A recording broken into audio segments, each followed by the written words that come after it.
تو اعوذ باللہ من الشیطان الرجیم، بسم اللہ الرحمن الرحیم۔ ہمارا جو ابھی انڈرسٹینڈ فقہ جو ہمارا سبجیکٹ شروع ہوگا، اس کے اندر بک آف پیوریفیکیشن سے ہم شروع کریں گے، ٹھیک ہے، چیپٹر آف کلینلینس۔ اس کے اندر ہم سب سے پہلے پاکیزگی کے بیان کے بارے میں شروع کریں گے کتاب الطہارہ میں، جو کہ آپ سب سے پہلے آئے گا وضو کی اہمیت کیا ہے۔ سب سے پہلے تو اصل میں پانیوں کا بیان ہوتا ہے، لیکن میں پانیوں کا بیان نہیں کر رہی ہوں، کیونکہ سب سے بیسک ہمارا وہ کنویں کا پانی، وہ بلی نے منہ ڈال دیا، کتے نے منہ ڈال دیا، وہ ہمارے پاس آج کل ہوتا نہیں ہے اتنا زیادہ۔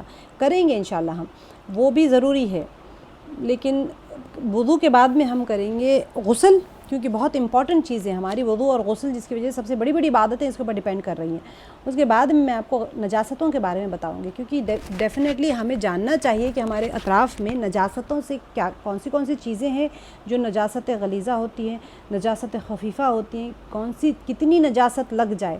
خون کپڑے پہ لگ جاتے ہیں، جسم پہ لگ جاتے ہیں، دوپٹے پہ لگ جاتے ہیں، خون پیشاب ہوتا ہے، ٹوائلٹ ہوتا ہے، یہ کس کا، جانور کا ہے۔ اگر آپ گزر رہے ہیں، آپ کے پاس بکری ہے تو بکری کے پیشاب لگ گیا تو کیا آپ کا کپڑا پاک ہے یا نہیں؟ کسی کے پاس گائیں ہیں، چھینٹے اڑ گئے، بچوں کے کپڑوں کے اوپر پیشاب کے چھینٹے، یہ ساری چیزیں نجاستوں میں آتی ہیں۔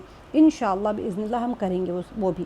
تو جب آپ انڈرسٹینڈ فقہ میں جڑے ہیں تو اس کے اندر آپ لوگ آہستہ آہستہ احکامات سیکھتے چلے جائیں گے، تو اس سے آپ کی مطلب کوشش یہ کی جا رہی ہے کہ اس کے اوپر میں تو نہیں بنا رہی، ڈیفینیٹلی سب مل کے ہی بناتے ہیں اس کے اوپر۔ تو کوشش یہ کی جا رہی ہے کہ بیسک مسائل، سب سے پہلے ہم بیسک مسائل کے اوپر کانسنٹریٹ کریں گے، تاکہ آپ بیسک مسائل کر لیں، سیکھ لیں۔ اس کے بعد میں جو ہمارے بیسکس اتنے آپ کو آ جائیں گے تو پھر ہم انشاءاللہ ان ڈیپتھ ہم کریں گے، گہرائی کے ساتھ میں ہم مسائل سیکھیں گے، تاکہ آپ لوگ جو کہ عالمہ کا کورس نہیں جوائن کر سکتے ہیں، سال بھر 1.5 سال نہیں پڑھ سکتے ہیں، ان کے لیے 2 دن کے شارٹ ٹرم کورسز بنائے گئے ہیں، تاکہ 2 دن آپ سیکھ لیں تو آپ کی انفارمیشن، آپ کی نالج بھی بڑھ جائے گی، آپ کے روزانہ کے مسائل جو اب روزانہ کے عمل کی چیزیں ہیں وہ آپ کے لیے آسان ہو جائیں گی انشاءاللہ باذن اللہ، ٹھیک ہے۔ تو آپ لوگ کوشش کریے آج، اور اصل میں تو کل اور آج ہونا تھا، تو کیونکہ عزیر علیہ السلام کا واقعہ تھوڑا سا کافی لمبا چل رہا تھا، تو اسی وجہ سے یہ بھی کافی لمبا ہے، وضو کا مسئلہ ہے۔ تو اب کیا کریں گے کہ کل جو ہے ہم ورکشاپ ہے ہمارا کل، تو دیکھتے ہیں اللہ تعالیٰ وقت میں برکت دے، اس کو شروع کر لیتے ہیں، ورنہ پھر یہ ٹائم ہمارا لیپس ہو جائے گا۔ اگر آج کا کمپلیٹ ہو، کیونکہ آج ہوگا نہیں، میں زیادہ اوور لوڈ نہیں کرنا چاہ رہی ہوں آپ لوگوں کو، آج تھوڑا سا اس میں سے رہ جائے گا، باقی نواقض وضو میں آپ کو ممکن ہے کہ کل کراؤں گی انشاءاللہ۔ آج جو ہم کریں گے مسائل، وہ آپ پہلے اس کو اچھے پختہ ہو جائیں، اس کے اوپر میں آپ لوگوں کو کل ٹیسٹ کر لوں گی کہ ہاں آپ لوگوں کو یہ مسئلے سمجھ آئے ہیں صحیح طریقے سے، کیونکہ لوڈ آف انفارمیشن دینا اہم نہیں ہے، آپ کو یاد رہنا، سمجھ میں آنا اور روزانہ کی زندگی میں اس کو اپلائی کرنا زیادہ امپورٹنٹ ہے، کیونکہ وضو روزانہ کا کام ہے ہمارا، ٹھیک ہے۔ تو نوٹس وغیرہ لکھنے کی کوئی اتنی ضرورت نہیں ہے، میں آپ کو یہی سلائیڈ شو، یہی جو پی پی ٹی آپ کو PDF میں فارمیٹ شیئر کر دوں گی گروپ میں انشاءاللہ۔ تو ہم سب سے پہلے وضو کرنا سیکھتے ہیں، اس کے لیے مسائل سارے ہم دیکھ لیتے ہیں۔ ہمارا آن لائن ڈپلومہ کورسز ہے، آپ سب کو پتہ ہے۔ انڈرسٹینڈ قرآن میں ہم اسٹوریز آف پروفٹ پڑھیں گے، پھر سورج جو ہمارے روزمرہ کے جو صورتیں ہوتی ہے، جیسے ہمارا یہ ختم ہو جائے گا، اس کے سیریز ہے وہ سارے ہمارے ختم ہو جائیں گے، تو انشاءاللہ اس کے بعد میں ہم صورتوں کے چھوٹے روزانہ کی جو صورتیں ہیں اس کو ریوائز کروائیں گے۔ حدیث مبارکہ میں آپ نے دیکھا ہے ہماری پچھلے بار ہو گئی ہیں، کتاب الطب ہم نے شروع کیا ہے، کتاب الطب میں کافی لمبا اچھا جا رہے ہیں، بہت پیارے انداز میں کتاب الطب کے اندر عقیدہ بنتا ہے، اور اب جو ہم کریں گے نیکسٹ ویک میں وہ شگن سے، یا پھر جو ہم لیتے ہیں، فال لیتے ہیں ہم کوئی چیز کا، اس چیز کے بارے میں انشاءاللہ کریں گے، بہت انٹرسٹنگ ہے وہ بھی۔ اب ہمارا جو فقہ کا چل رہا ہے، انڈرسٹینڈ فقہ کے اندر چیپٹر آف پیوریفیکیشن ہے ہمارا، اس کے بعد میں وضو کا ہوگا، غسل کا ہوگا، حیض کا ہوگا، نفاس کا ہوگا، اس کے بعد میں پھر ہم نماز کا کریں گے۔ اس طرح آہستہ آہستہ چھوٹے انداز میں آپ لوگ بہت کم ٹائم میں بہت زیادہ چیزیں سیکھ لیں گے انشاءاللہ باذن اللہ۔ اخلاص نیت کے ساتھ میں بیٹھیں، دعاؤں کے ساتھ میں کہ اللہ تعالیٰ ہمارے لیے علم کو آسان کر دے۔ میجر فیکٹرز جو ہوتے ہیں وہ قرآن ہے، احادیث مبارکہ ہے، فقہ ہے، اور گرامر میں اسی لیے سکھا رہے ہیں، آپ لوگ دیکھ رہے ہیں ہماری ایوری تھرسڈے گرامر ہو رہی ہوتی ہیں، کیونکہ گرامر کے ذریعے سے آپ قرآن بھی سیکھیں گے، احادیث مبارکہ بھی سیکھیں گے، مسنون دعائیں بھی آپ اس کے عربی ٹرانسلیشنز آسانی سے کر پائیں گے۔ اب دیکھیں اسلام میں طہارت اور نظافت کی اہمیت اور دین میں اس کا مقام کیا ہے۔ اسلام میں طہارت، پاکیزگی کی حیثیت، آپ پاک صاف رہنا ہے تو اب ہر انسان کو کہا جاتا ہے، تو ایک تو فطرتاً انسان کے لیے، لیکن اسلام میں اس چیز کے اوپر کتنی اہمیت دی گئی ہے اور کیوں دی گئی ہے۔ یہ صرف جو ہے اس طہارت اور پاکیزگی کی اہمیت صرف یہی نہیں ہے کہ وہ نماز، تلاوت، قرآن اور طواف کعبہ جیسی عبادت کے لیے شرط ہے، بھئی آپ طواف کرنے جا رہے ہیں، وضو ہونا چاہیے، غسل ہونا چاہیے، پاک صاف کپڑے ہونا چاہیے، کپڑوں کو گندگی نہیں لگی ہونی چاہیے، نماز پڑھ رہے ہیں تو آپ اپنی حالت دیکھتے ہیں. صرف اس کے لیے نہیں کہا گیا ہے پاکی صفائی، بلکہ قرآن اور حدیث سے معلوم ہوتا ہے کہ وہ بجائے خود بھی دین کا ایک اہم شعبہ ہے. طہارت جو ہے دین کا ایک اہم شعبہ ہے. ایسے نہیں کہ صرف ان عبادات کے لیے ہم نے مخصوص کر دیا ہے، اور بذات خود بھی وہ مطلوب ہے پاکی صفائی طہارت. تو اللہ تعالیٰ نے ان لوگوں کو اپنا محبوب قرار دیا ہے جو طہارت اور پاکیزگی کا پورا اہتمام کرتے ہیں. یہ فضائل ہے پاکی کے. تو اللہ تعالیٰ کا ارشاد ہے ان اللہ یحب التوابین و یحب المتطہرین. یحب التوابین، اللہ نے ان لوگوں کو پسند کیا ہے جو بدی سے باز رہیں. ان اللہ یحب التوابین، توبہ کرنے والے، گناہ سے بچنے والے. ٹھیک ہے، تو اللہ تعالیٰ نے ان لوگوں کو پسند کیا ہے جو بدی سے باز رہیں. وَيُحِبُّ الْمُتَطَهِّرِينَ، متطہرین یعنی کہ پاکیزگی اختیار کریں. سورہ بقرہ کی آیت ہے. نبی صلی اللہ علیہ وسلم کے اس ارشاد گرامی سے بھی واضح ہوتا ہے، حدیث مبارکہ سے بھی، کہ طہارت، پاکیزگی اسلام کا ایک حکم ہی نہیں ہے. طہارت آپ پاک صاف رہیں، طہارت کے ساتھ میں رہیں، تو اسلام کا ایک حکم ہی نہیں ہے، وہ دین اور ایمان کا اہم جز ہے. اب طہور شطر الایمان، طہارت ایمان کا جز ہے. کتنی اہم چیز ہے. تو اور ایک دوسری حدیث مبارکہ میں اس کو نصف ایمان، آدھا ایمان قرار دیا گیا ہے. ٹھیک ہے، اب یعنی نصف ایمان تو یہ ہے کہ آدمی روح کو پاک صاف رکھے. ہم نے کتاب الطب میں بھی کر لیا تھا کہ اصل میں جو انسان کو نبی صلی اللہ علیہ وسلم کی آمد کیوں تھی؟ علاج اور معالجے کے لیے تھی، ہاں، لیکن روحانی علاج بھی تھا اور جسمانی علاج بھی. روحانی علاج کیسے ہوگا؟ اس کو گندگیوں سے، حسد، کینہ، بغض، یہ جو روحانی بیماریاں ہیں اس سے پاک صاف کرنے کے لیے. اور جسمانی علاج کیا تھا؟ بیماری جو ظاہری بیماری، پیٹ کا درد، بخار، سر، جو بھی بیماریاں ہوتی ہیں. ایسے ہی طہارت جو ہوتی ہیں یہ نصف ایمان کیوں کہا گیا ہے؟ یہ ہے کہ آدمی روح کو پاک اور صاف رکھے. آپ بدن کو جس طرح پاک صاف رکھتے ہیں تو آدھا ایمان اس لیے کہا گیا ہے کیونکہ آدھا ایمان ہے انسان کی روح پاک صاف رہے، اور نصف ایمان یہ ہے کہ آدمی جسم کی صفائی اور پاکی کا خیال رکھے. ہم روح کی طہارت کیا ہے؟ روح کی طہارت و نظافت یہ ہے کہ اس کو کفر سے اور شرک سے اور گناہ سے اور گمراہی سے، یہ ایسے قسم کی نجاستیں ہیں جس کو ان نجاستوں اس کو پاک کر کے انسان نیک صالح عقائد اور پاکیزگی، ایک انسان ہوتا ہے نا پاکیزہ اخلاق کے ساتھ میں اپنے آپ کو آراستہ کرے. یہ ہوتی ہے روح کی طہارت. تو روح کی طہارت جو ہوتی ہے وہ نصف ایمان ہے. یہ ہم سیکھتے ہیں قرآن پاک سے، احادیث مبارکہ سے. اخلاق حمیدہ ہمیں سیکھنا پڑتا ہے، خود بخود نہیں آتے، ہمیں مزین کرنا پڑتا ہے. آپ نے جویلری خریدی ہے اور الماری میں رکھی ہوئی ہیں تو کیا فائدہ ہوا اس سے؟ آپ جویلری لیں گے، پہنیں گے، تہی تو آپ نے اپنے جسم کو مزین کیا ہے، آراستہ کیا ہے جویلری سے. آپ نے اچھے کپڑے لیے ہیں اور بیگ میں باندھ کے الماری میں پٹک دیے تو کیا فائدہ ہوگا؟ الماری کی زیب و زینت تو نہیں بنے گی. آپ اپنے زیبتاً کریں گے، خود پہنیں گے تبھی تو اس کی زینت بڑھے گی. آپ بھی مزین ہوں گے اور کپڑے کی بھی شان بڑھے گی، آپ نے اس کو پہنا ہے. تو کوئی چیز کو اختیار کرنے سے ہی اس کی زینت بڑھتی ہے. تو روح کی طہارت اور نظافت یہ ہے کہ انسان کفر و شرک سے اپنے آپ کو بچائے، معصیت اور گناہ سے بچائے، اور نیک اخلاق جو ہوتے ہیں، صالحہ چیزیں جو ہوتی ہیں، صالح عقائد جو ہوتے ہیں، وہ پاکیزہ اخلاق ہوتے ہیں، وہ اپنائیں تو وہ اپنے آپ کو مزین کر رہا ہوگا. جس طرح روح کی طہارت آدھا ایمان ہے، ایسے بچا ہوا آدھا ایمان جسم کی طہارت ہے. اسی لیے جو طہارت ہوتی ہے وہ آدھا ایمان، ہم کہتے ہیں نا پاکی آدھا ایمان ہے. تو باقی کا آدھا کیا ہے؟ یہ تو آدھا ایمان کون سی پاکی ہے؟ اور پہلے والا آدھا کیا تھا؟ تو پہلے والا آدھا روح کی طہارت، روح کی پاکی، اور دوسرا والا آدھا ہے وہ جسم کی اور اطراف کی پاکی صفائی ہے. سب سے اہم چیز جسم کی صفائی ہوتی ہے. ہم کیا کرتے ہیں؟ گھر جھاڑ کے پوچھ کے صاف ستھرا ایسے ڈسٹ فری ہوتا ہے، اور ہمیں یہی نہیں پتہ کہ میں نے اپنے جسم کو پاک کیسے کرنا ہے. نہا لینے سے کیا میرا جسم پاک ہو رہا ہے؟ یا وہ ڈیفینیٹلی پاک ہو رہا ہے. آپ نے غسل کیا تو پاک ہو گئے نا، نہا لیا آپ نے، شیمپو لگا لیا، سارا کچھ کر کے آپ نے پاک صاف ہو گئے. صابن لگائے، بہت اچھا سے آپ نے خوشبودار صابن لے کے آئے، بہت اچھا باڈی واش لائے، پھر آپ نے موئسچرائز بھی کر لیا، سارا کچھ کیا. لیکن شرعی حساب سے کیا آپ کا جسم پاک ہوا ہے، وہ امپورٹنٹ ہے۔ شریعت نے ہمارے جسم کی پاکی کے لیے کون سے گائیڈ لائنز طے کی ہیں؟ غسل کرنے میں آپ گئے، شاور لیے، بہت اچھا، لیکن کیا آپ نے غسل کے فرائض ادا کیے ہیں؟ اگر آپ نے غسل کے فرائض نہیں ادا کیے ہیں تو آپ کا جسم شریعت کے اعتبار سے ناپاک ہے ابھی بھی۔ ایسے ہی جسم کی طہارت کے لیے وضو ہے اور غسل ہے، دونوں چیزیں ہیں۔ تو وضو وہ وضو ہوتا ہے جو شریعت کے حساب سے اللہ تعالیٰ نے گائیڈ لائنز دیے ہیں، تو ہمیں وہ سیکھنا پڑے گا۔ صرف جا کے منہ دھو کے آنے سے تو وضو نہیں ہوا۔ تو جسم کی طہارت اور نظافت یہ ہے کہ اس کو ظاہری ناپاکیوں سے پاک اور صاف کر کے نظافت اور سلیقے کے آداب سے آراستہ کیا جائے۔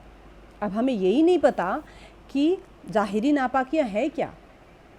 میری نزدیک ناپاکی ہوتی ہیں پیشاب پخانہ یا پسینے کی بدبو آ رہی ہے، بھی کتنی ناپاک ہو جاؤ، نہا کے آؤ، لیکن کیا گائیڈ لائنز اللہ سبحانہ و تعالیٰ نے رکھے جس کو اللہ تعالیٰ کہہ رہے ہیں کہ یہ ناپاک ہے، یہ ناپاکی ہے۔ اب ناپاکی کی پھر اللہ تعالیٰ نے ساری ہمیں لمیٹیشنز بتا دی ہے، اس کے حدود بتا دیے کہ کتنی ناپاکی آپ کو لگ جائے تو آپ کا جسم ناپاک ہو گیا، اب آپ عبادت نہیں کر سکتے اس جسم کے ساتھ میں۔ پسینہ ہے، مجھے تو ہمیشہ آتا رہتا ہے، تو کیا پسینہ بھی ناپاک ہے کہ اس کی اتنی کوانٹٹی بڑھ جائے تو پھر میں نماز نہیں پڑھ سکتی ہوں؟ میں نے وضو کیا، نماز پہ اچھے کپڑے پہنے، صاف پہنے، میں آ کے پڑھنے بیٹھ گئی، میرے پسینے میں پوری بھیگ گئی، تو کیا میرا پسینہ پاک ہے؟ اتنا بھیگ گئی میں کہ کپڑے پورے شرابور ہو گئے۔ یہ بھی تو گندگی ہے۔ ہماری زبان میں تو ہم اسے گندگی کہتے ہیں، بدبو آتی ہے تو ہم کہتے ہیں جاؤ بھائی کپڑے چینج کرو، نہا کے آؤ، کتنے گندے ہو گئے، کیونکہ شریعت نے اس چیز کو گندگی کہا ہے۔ یہ ہمیں جاننا بہت ضروری ہے، کیونکہ میں نے آپ کو بتایا تھا، عقل جہاں پر ختم ہو جاتی ہے، عقل ڈیسائیڈ نہیں کر پاتی ہے، وہاں ہمیں وحی کی مدد کی ضرورت پڑتی ہے۔ میں نے آپ کو مثال دی تھی شروع میں کہ ایک عقل ہوتی ہے ہماری، وہ کہتی ہے کہ گندگی کا ڈھیر ہے وہاں مت بیٹھو، اٹھو وہاں سے اور پاک صاف جگہ پر بیٹھ جاؤ، یہ آپ کی عقل کہتی ہے۔ ٹھیک ہے، آپ اٹھے وہاں سے وہاں بیٹھ گئے۔ بھوک لگتی ہے تو کچھ کھا لو، یہ آپ کی عقل کہتی ہے۔ بھوک لگی، وہاں پر آپ روڈ پہ سے جا رہے تھے، ایک ٹھیلا رکھا ہوا تھا، آپ کی عقل کہتی ہے میں بھوک لگی، یہاں پر سیب رکھا ہے، اٹھاؤ اور کھا لو۔ کیا آپ وہ سیب اٹھا کے کھا سکتے ہیں؟ نہیں کھا سکتے، کیونکہ وہ کسی اور کا سیب ہے۔ آپ کی عقل کہہ رہی ہیں کہ بھئی سیب ہے، کھا لو، لیکن یہاں پر آپ کو نہیں کھانا چاہیے۔ تو آپ کی دماغ جو عقل ہوتا ہے یہ کمانڈ کرتی ہے بھی کیوں نہیں کھانا چاہیے۔ یہاں پر آپ کو وحی کی ضرورت ہو جاتی ہے، جہاں عقل آپ کی کنفیوز ہو جاتی ہے، تو آپ کو وہاں پر اللہ سبحانہ تعالیٰ کی جانب سے وحی کی ضرورت پڑتی ہے کہ یہ کھانا ہے تو کون سی چیز کھانا ہے اور کون سی چیز نہیں کھانا ہے۔ یہاں پر آپ کو گائیڈ کی ضرورت پڑتی ہے۔ تو یہاں پر شریعت لاگو ہو جاتی ہے کہ بھئی کیا سیب آپ کا ہے؟ اگر آپ کو کھانا ہے تو پیسے دو اور خرید کے کھاؤ، ورنہ نہیں کھاؤ گے تو چوری ہوگی، اور چوری کرو گے تو پھر اس کی سزا ملے گی۔ عقل کہہ رہی ہے سیب ہے، اٹھا کے کھا لو، شریعت کہتی ہے کہ نہیں کھانا ہے۔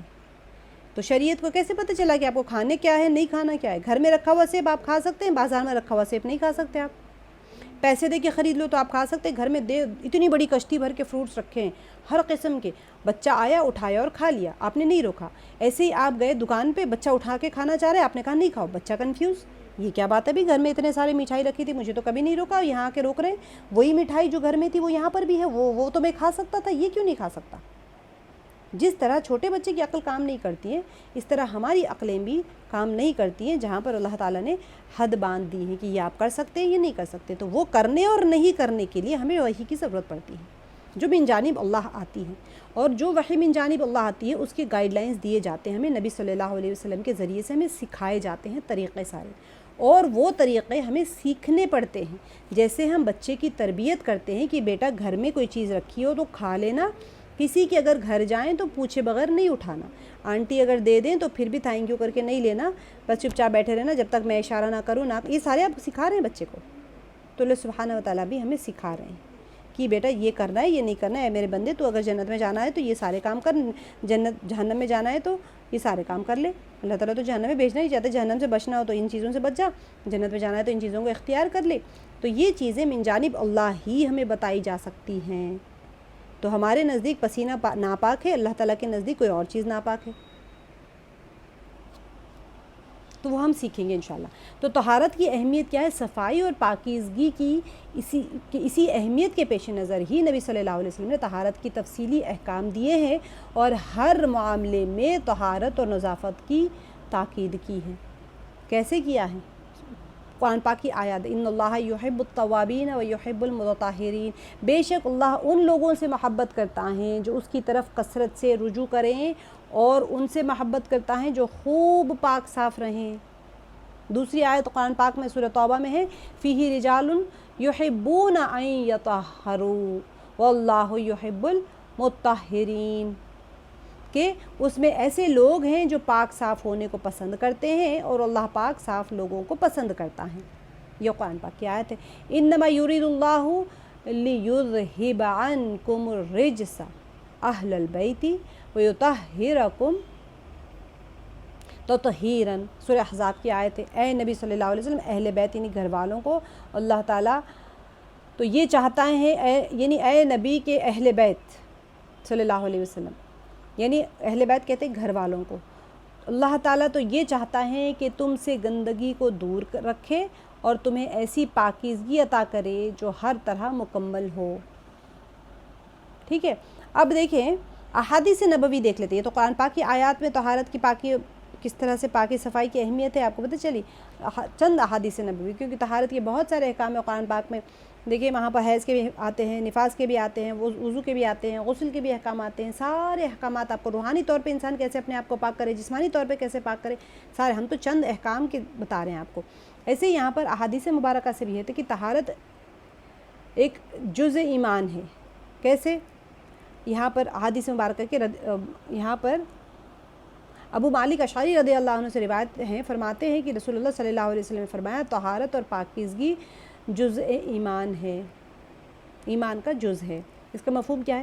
نصف ایمان تو یہ ہے کہ آدمی روح کو پاک صاف رکھے، اور نصف ایمان یہ ہے کہ آدمی جسم کی صفائی اور پاکیزگی کا خیال رکھے، اور دوسری چیز یہ ہے کہ روح کی طہارت اور نظافت یہ ہے کہ اسے کفر اور شرک اور معصیت اور تمام گناہ اور جو نجاستیں اس سے پاک اور رکھیں، اور صالح عقائد کو انسان اختیار کرے، پاکیزہ اخلاق سے اپنے آپ کو مزین کرے۔ اور جسم کی طہارت اور نظافت یہ ہے کہ اس کو جسمانی ناپاکیوں سے پاک صاف رکھے۔ انسان کی ظاہری جو ہوتا ہے نا خراب اور خستہ حالت کا اثر اس کے قلب اور روح پر بھی پڑتا ہے۔ کون سی گندگی؟ بہت امپورٹنٹ ہے ناپاکیوں کو جاننا، کون سی چیز کس معیار کی ناپاکی اللہ کے نزدیک ناپاکی میں شمار ہوتی ہیں۔ تو یہ جو انسان کی خراب اور خستہ حالت ہوتی ہے اس کا اثر اس کے قلب اور روح پر بھی پڑتا ہے۔ اس لیے جہاں اسلام نے عقیدے کی صفائی پر زور دیا ہے وہاں پر جسم کی صفائی کی بھی تاکید کی ہے۔ ٹھیک ہے، انسان کا ظاہر اس کے باطن کی ایک ظاہر کرتا ہے نا، انسان میرا ظاہر کیا ہے، میرے باطن کو ظاہر کرتا ہے، دکھاتا ہے، اور اس سے اس کی پوری شخصیت کی پہچان ہوتی ہے۔ میرا باطن اور میرا ظاہر دونوں انٹر کنیکٹڈ ہوتے ہیں۔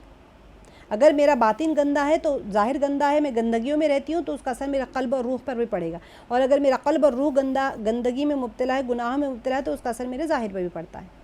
تو ہم نے دونوں کو ہی پاک صاف کرنا ہے۔ وضو اور غسل کی فضیلت دیکھ لیتے ہیں۔ چلے ہم نے اب تک پاکی صفائی کو دیکھ لیا ہے کہ اس کی فضیلت کیا ہے، قرآن پاک سے اور احادیث مبارکہ سے اس کی اہمیت دیکھی۔ اب دیکھتے ہیں وضو اور غسل کی فضیلت کیا ہے۔ حدیث میں ہے کہ جو کوئی وضو کرتے وقت بسم اللہ پڑھے، پھر ہر عضو یعنی ہر پارٹ کو دھوتے وقت میں یہ پڑھے، اشہد اللہ الہ الا اللہ وحدہ لا شریک لہ واشہد ان محمدا عبدہ ورسولہ، اور فارغ ہونے کے بعد میں یہ پڑھے اللہم اجعلنی من التوابین واجعلنی من المتطہرین، تو اس کے لیے مرنے کے بعد جنت کے 8 دروازے کھول دیے جائیں گے، جس دروازے سے چاہے جنت میں داخل ہو، اور اگر فوراً 2 رکعت نماز پڑھے یعنی وضو کرے۔ میں آپ کو دوبارہ سے پڑھوں گی حدیث مبارکہ کیونکہ بہت بڑی ہماری ٹریڈنگ ہو رہی ہے یہاں پر۔ اللہ تعالیٰ فرما رہے مرتے ہی جنت کے 8 دروازے کھل جاتے ہیں، تو ایسا کیا عمل ہے؟ آپ دوبارہ سے سنیں گے اس کو۔ تو کیا ہوگا اگر اس کے فوراً بعد دیکھیں پھر سے میں پڑھ رہی ہوں. حدیث میں ہے کہ جو کوئی وضو کرتے وقت میں بسم اللہ پڑھے، پھر ہر عضو دھوتے وقت میں، کہ واش روم میں رہے تو نہیں پڑھ سکتے، آپ دل میں پڑھ لیں. جو پارٹ بھی آپ دھو رہے، چہرہ دھو رہے ہیں، کلی کر رہے ہیں، ہاتھ دھو رہے، پیر دھو رہے، تو کیا پڑھے؟ اشہد اللہ الہ الا اللہ وحدہ لا شریک لہ واشہد ان محمدا عبدہ ورسولہ. یہ دعا پڑھے ہر پارٹ دھوتے وقت میں. یعنی ذکر وضو کی بہت ساری دعائیں ہیں، وہ بھی پڑھ سکتے ہیں، یہ بھی پڑھ سکتے ہیں. اور فارغ ہونے کے بعد میں پڑھے اللہم اجعلنی من التوابین واجعلنی من المتطہرین. یہ دعا لکھ کے لگا لیجیے گا. جس کو یاد نہیں ہے، جس کو یاد ہے وہ پڑھتے رہیں. تو اس کے لیے مرنے کے بعد میں جنت کے 8 دروازے کھول دیے جائیں گے، جس دروازے سے چاہے جنت میں داخل ہو جائے. سبحان اللہ. اور اگر فوراً 2 رکعت نماز پڑھ لی، جسے ہم کہتے ہیں تحیۃ الوضو، نماز وضو کیا، 2 رکعت نماز پڑھ لی، اور ان میں قرآن پڑھے، ٹھیک ہے، اور اس دوران میں اگر وہ قرآن پڑھے اور اس کو جان لے، یعنی حضور قلب سے پڑھے، تاکہ معلوم رہے کہ میں کیا پڑھ رہا ہوں. ایسے نہیں کہ وضو کر کے نماز پڑھنے، اصل تو وضو کیے تھے ظہر کی نماز پڑھنے، چاول چولہے پہ رکھا ہوا ہے، کوکر پہ دال بن رہی ہے، اب ٹائم کہاں ہے، ظہر کی جلدی نماز پڑھنا ہے، تو جب تک وہ چاول گل جائیں گے، پھر کوکر کی 2-3 سیٹیاں ہو جائیں گی، جب تک آپ کی 4 رکعت ہو جائیں گی. تو ایسے نہیں ہے. سارے چولہے آف کر دیجیے، سارے کام ٹھنڈے کر دیجیے، سارے کام بند کر دیجیے، اور وضو کریں، 2 رکعت نماز پڑھیں اس کے بعد میں. اور 2 رکعت نماز تحیۃ الوضو کے ہوتے ہیں. تو کیا ہو جائے گا اس کے بعد میں، اس کا حضور قلبی کے ساتھ جب پڑھتا ہے، تاکہ اس کو معلوم رہے کہ میں کیا پڑھ رہا ہوں، اور تمام نماز اسی طرح حضور قلب سے پڑھے، تو وہ نماز سے ایسے حال میں فارغ ہوگا کہ گناہوں سے اس طرح پاک ہو جس طرح نومولود بچہ ہوتا ہے. اس سے کہا جائے گا کہ نئے سرے سے عمل کر اس وقت تک کے گناہ معاف ہو گئے. یہ تحیۃ الوضو ہوتی ہے، جو وضو کرنے کے بعد کے 2 رکعت نماز پڑھنے کی فضیلت ہے یہ. سبحان اللہ. تو حدیث میں ہے کہ جو مسلمان وضو کرتا ہے اور چہرہ دھوتا ہے، تو پانی کے آخری قطرے کے ساتھ اس کے چہرے سے ہر وہ گناہ دور ہو جاتے ہیں جن کو اس کی آنکھوں نے کیا تھا. پھر جب دونوں ہاتھ کوہنیوں تک دھوتا ہے، تو پانی کے ساتھ اس کے دونوں ہاتھوں کے وہ تمام گناہ دور ہو جاتے ہیں جن کو ہاتھوں سے کیا تھا. سبحان اللہ. کتنے گناہ ہم سے ہوتے رہتے. سب سے بڑا گناہ تو ہم اللہ کی نافرمانی کر رہے ہیں. یہ ہاتھ ہمیں اللہ تعالیٰ نے مخلوق کی خدمت کے لیے بنائے، عبادت کے لیے بنائے، اللہ کے ذکر کے لیے بنایا ہے. ہمارے چہرے کو اللہ تعالیٰ نے اس چہرے کو سجدے میں رہنے کے لیے بنایا ہے. ان آنکھوں کو اللہ کے کلام پڑھنے کے لیے، اللہ تعالیٰ کے قرآن کی تلاوت کریں، اور ہم ہر طرف جب دیکھیں تو نصیحت حاصل کریں، اللہ کی کائنات کو دیکھیں، غور کریں، تدبر کریں، تفکر کریں، شکر ادا کریں اللہ کی نعمتوں کے اوپر. یہ سارے کام تو ہم نے چھوڑ دیے، تو وہ خود کافی بڑے گناہ ہیں. اس کے علاوہ ہم گناہ میں پڑے ہوئے ہیں، یعنی گناہ کے اوپر گناہ کر رہے ہیں ہم. تو کیا ہو جائے گا جب انسان وضو کرتا ہے، اس کا چہرہ دھوتا ہے، تو پانی کا جو قطرہ ٹپکتا ہے، چہرے کا مسح نہیں کرنا ہوتا، چہرے کے اوپر پانی بہانا ہوتا ہے. چہرہ دھونے کا حکم سے مراد یہ کہ پانی کے قطرہ ٹپکے. کبھی کبھی ہوتا ہے یہ کہ تھوڑا سا پانی ہوتا ہے، گیلا کر لیتے ہیں ہم چہرہ. ایسے نہیں، پانی ٹپکنا چاہیے، تو وہ چہرہ دھونے میں شمار ہوگا، ورنہ چہرے کا مسح ہو جائے گا، اور مسح کے سے وضو نہیں ہوتا ہے. تو پھر وہ گناہ جب آخری قطرہ گرے تو اس کے ساتھ میں کیا ہو جاتا ہے، چہرے سے ہر وہ گناہ دور ہو جاتے ہیں جن کو اس کی آنکھوں نے کیا تھا. سبحان اللہ. چہرے کے اوپر تو نمایاں چیز آنکھ ہوتے ہیں نا، زبان بھی ہوتی ہے، ناک بھی ہوتی ہے، لیکن سب سے نمایاں چیز آنکھ ہوتے ہیں. پھر جب دونوں ہاتھ کوہنیوں تک دھوتا ہے، تو پانی کے ساتھ اس کے دونوں ہاتھوں کے وہ تمام گناہ دور ہو جاتے ہیں جن کو ہاتھوں سے کیا تھا. پھر جب دونوں پاؤں دھوتا ہے، تو وہ تمام گناہ دور ہو جاتے ہیں جن کو پاؤں سے کیا تھا، یہاں تک کہ گناہوں سے پاک ہو جاتا ہے. یہ صغیرہ گناہ ہے، یاد رکھیے گا. ان گناہوں سے مراد صغیرہ گناہ ہے، جیسا کہ علماء نے فرمایا ہے. اور آنکھ کا گناہ جیسے کسی کو بری نظر سے دیکھنا، اور ہاتھ کا گناہ جیسے کسی کو بری نیت سے ہاتھ لگانا، اور پاؤں کا گناہ جیسے بری نیت سے کہیں جانا. اب آپ کہیں گے میں نے تو یہ 3 گناہ نہیں کی، میں تو گھر میں بیٹھی ہوں. تو ہم سے گناہ نافرمانی کا گناہ ہوتا ہے. جس کام کا حکم دیا گیا ہے، اگر بندہ اس کام میں نہیں جڑا ہوا ہے تو وہ بھی گناہ ہوتا ہے نا. تو وہ گناہ بھی تو گناہ ہی ہے. اللہ نے حکم دیا ہے کہ میری عبادت کرو، ہم عبادت نہیں کریں تو کیا ہم گناہ نہیں کر رہے؟ اللہ کی نافرمانی کرنا تو گناہ ہی ہے نا. تو یہ ہمارے فضائل ہے وضو کرنے کے، وضو کر کے وقت کی دعا کے، تحیۃ الوضو کے 2 رکعت پڑھنے سے وہ ایک دم نومولود بچے کی طرح ہو جاتے ہیں. اور گناہ جو وضو کرتا ہے انسان، بہت ساری فضیلتیں ہیں، بہت سارے فضائل قرآن وضو کے، ہم اتنے زیادہ کور نہیں کر پا رہے ہیں. تو انشاءاللہ بعد میں کرتے رہیں گے ان ڈیپتھ جب ہم کریں گے کہ اس کے اعضاء جو ہوتے ہیں وہ چمکتے رہے ہوں گے قیامت کے دن، اس کے وضو کے اعضاء سے نبی صلی اللہ علیہ وسلم اس کو پہچان لیں گے، بہت سارے فضائل ہیں۔ دیکھیں اب یہاں پر وضو کا چارٹ دیکھ لیتے ہیں کہ ہمیں وضو کرتے کیسے ہیں۔ وضو کا میں آپ کو آج پورا طریقہ بتاؤں گی، یہ تو آپ کو چارٹ یہاں پر دیا ہوا ہے، لیکن میں آپ کو وضو کا طریقہ بتا دیتی ہوں کہ وضو کرنے کا طریقہ آپ سب لوگ جانتے ہیں، لیکن سننے کی برکت سے انشاءاللہ اللہ سبحانہ و تعالیٰ وہ اخلاص ہمارے اندر پیدا کر دیں گے کہ اللہ سبحانہ و تعالیٰ ہمارے اندر سے جو اخلاص ختم ہو گیا ہے۔ دیکھیں ہوتا کیا ہے کہ انسان زندگی میں عمل کرتے عمل کا عادی ہو جاتا ہے۔ جب انسان عمل کا عادی ہو جاتا ہے تو پھر اس کے اندر سے اخلاص ختم ہو جاتے ہیں، وہ روبوٹ کی طرح بن جاتا ہے، مشین کی طرح بن جاتا ہے، اور مشین سے جو چیز ہوتی ہے وہ اس کا دل اس میں لگا ہوا نہیں رہتا ہے۔ ہر عمل کے ساتھ میں نیت ہونا ضروری ہوتا ہے، اور اس کا دل اس عمل میں جب لگا رہے گا تو قیامت میں اعمال گنے نہیں جائیں گے، تولے جائیں گے۔ بہت امپورٹنٹ چیز ہے یہ۔ جب عمل تولے جائیں گے تو اس کے اندر وزن کیسے دیا جائے گا؟ عمل کو، اعمال کو وزن دینے والی چیز کیا ہے؟ میرا عمل گنا نہیں جا رہا ہے، میرا عمل تولا جا رہا ہے۔ جب میرا عمل تولا جائے گا تو اس کو وزن چاہیے، اس کو وزن ملے گا اخلاص کے بقدر۔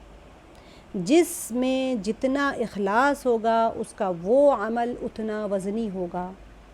تو پھر ہمیں کس چیز پر محنت کرنا ہے؟ اس اخلاص کو وزنی بنانے کے اوپر۔ جام کا جھاڑ جس کے گھر میں ہوتا ہے، درخت بھر کے جام لگتے ہیں، آپ سب کو پتہ ہے، آپ نے سب نے دیکھا ہوگا جام کے درخت کے اوپر، جام کا درخت جو ہوتا ہے اتنے جام لگتے ہیں کہ پتہ آپ نہیں دیکھ سکتے، اتنے جام ہوتے ہیں۔ لیکن جس کے گھر میں جام کا درخت ہوتا ہے وہ ہمیشہ کوشش کرتے ہیں کہ جام میٹھے ہو۔ اب جام میٹھے کیسے ہوتے ہیں؟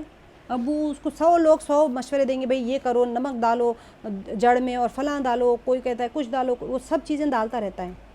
کیوں؟ کیونکہ اس کو پتہ ہے کہ اگر یہ جام میٹھا نہیں ہوگا تو کثیر تعداد بھی کوئی نہیں کھائے گا، چوڑی طوطا بھی اس کو آدھا چونچ مار کے چلے جائیں گے، کیونکہ میٹھا جام کے اوپر طوطا آتا ہے کھانے کے لیے، پھیکا جام تو سڑ کے جاتا ہے، کوئی نہیں کھاتا۔ آپ توڑیں گے، آپ کچھ کہیں گے ارے بھائی میں اس کا کچھ میٹھا بنا لوں گی، کوئی جام بنا لوں گی، کوئی جیلی بنا لوں گی، تو اتنی ساری چینی ڈالو، اتنی ساری گیس خراب کرو، پھر تو جام ہی پھیکا ہے۔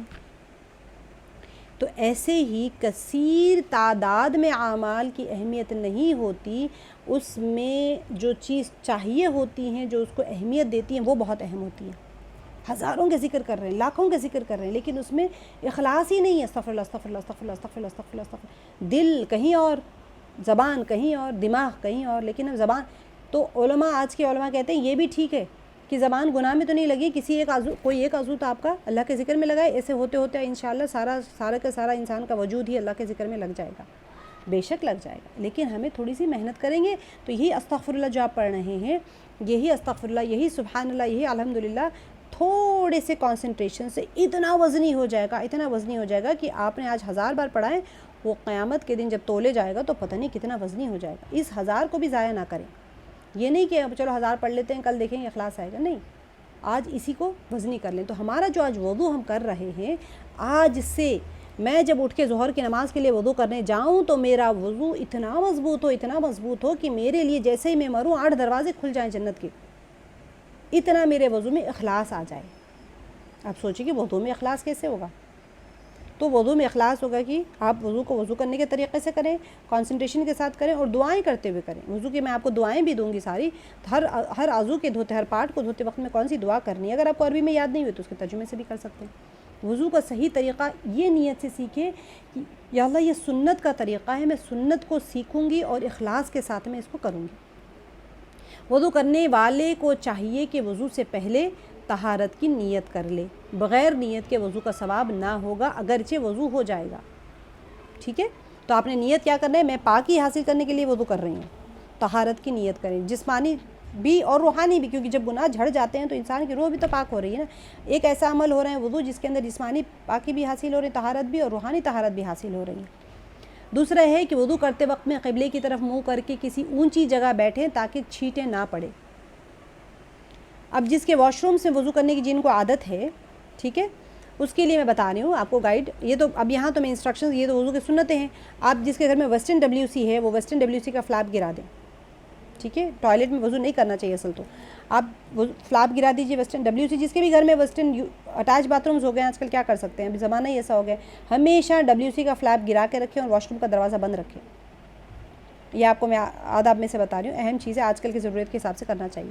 دوسری چیز یہ ہے کہ آپ باتھ روم میں بیٹھیں, آپ کو پتہ ہوتا ہے قبلے کا رخ کس طرف ہے, چھوٹا سا اسٹول رکھ لیں, وہاں بیٹھے پانی لے لیں, قبلے کی طرف رخ کر کے بیٹھیں. دعائیں نہیں پڑھ سکتے واش روم میں, عموماً لوگ کیا کرتے ہیں, ایک اسٹیل کا ٹب یا پلاسٹک کا بکٹ کچھ بھی رکھ لیتے ہیں.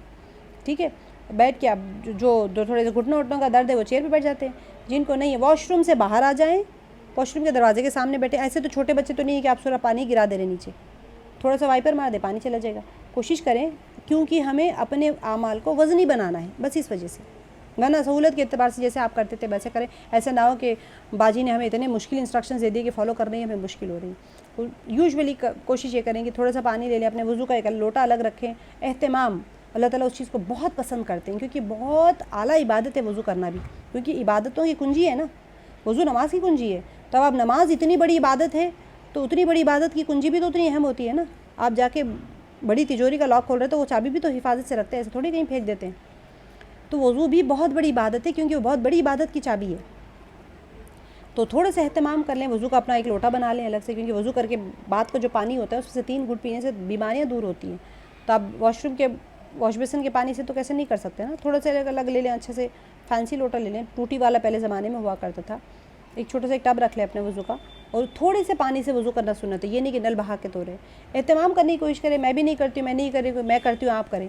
آپ کی برکت سے شاید میرے اندر بھی یہ چیز زندہ ہو جائے, کیونکہ ہم سب کو اپنے اپنے ایک دوسرے کو تاکید کرنا ہے, تلقین کرنا ہے, تاکہ وہ عمل ہمارے اندر بھی زندہ ہو جائے اخلاص کے ساتھ. ہم وضو شروع کرتے وقت میں بسم اللہ الرحمن الرحیم کہیں, اور سب سے پہلے 3 دفعہ گٹھوں تک ہاتھ دھوئیں. میرے گٹھے جو کلائی ہوتی ہیں جہاں پر آپ چوڑی پہنتے ہیں یا گھڑی پہنتے ہیں, جو ہڈی آتی ہے نا وہاں تک کے, اس کو گٹھے کہتے ہیں. تو یہ اس کو 3 دفعہ دھونا ہے گٹھوں تک, پھر 3 دفعہ کلی کرنا ہے. ٹھیک ہے, اور مسواک کریں. اگر مسواک نہ ہو تو کسی موٹے کپڑے یا صرف انگلی سے اپنے دانت صاف کر لیں تاکہ میل کچیل دور ہو جائے. ٹھیک ہے, پھر اگر روزے سے نہ ہو تو غرغرہ کر کے اچھی طرح پورے منہ میں پانی پہنچائیں, اور اگر روزے میں ہو تو پھر غرغرہ نہ کریں, جو کرتے کر کے تھو دیجیے گا, کیونکہ اس